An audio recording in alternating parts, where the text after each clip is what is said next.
সন্তানদের বাঁচাতে গিয়ে অস্ট্রেলিয়ার সমুদ্র সৈকতে এক বাংলাদেশি দম্পতির মৃত্যু হয়েছে।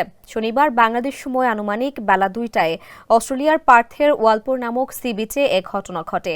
পরে স্থানীয় পুলিশ তাদের মরদেহ উদ্ধার করে। নিহত দম্পতি হলেন খুলনা বিশ্ববিদ্যালয়ের নগর ও গ্রামীণ পরিকল্পনা ডিসিপ্লিনের 97 ব্যাচের সাবেক শিক্ষার্থী শহীদুল হাসান স্বপন ও একই ডিসিপ্লিনের তৃতীয় ব্যাচের শিক্ষার্থী সাবরিনা আহমেদ পাপড়ি। তারা দুজনে স্বামী স্ত্রী। স্বপন অস্ট্রেলিয়ার কার্টিন বিশ্ববিদ্যালয়ে শিক্ষকতা করেন। স্বপনের সহপাঠী অস্ট্রেলিয়া প্রবাসী শাফায়েত হোসেনের বরাতে খুলনা ইউনিভার্সিটি অ্যালামনাই অ্যাসোসিয়েশনের সাধারণ সম্পাদক মোহাম্মদ আক্তার হোসেন তাদের মৃত্যুর বিষয়টি নিশ্চিত করেছেন। মোহাম্মদ আক্তার হোসেন জানান, তারা বড়দিনের ছুটিতে অন্য 4-5টি পরিবারের সঙ্গে অস্ট্রেলিয়ার ওয়ালপোর পশ্চিম শহরে সমুদ্র সৈকতে ঘুরতে যান। ক্যামেরায় ওয়াও, স্টাইল দেখাও, Xenon X21 পারলে ঠেকাও।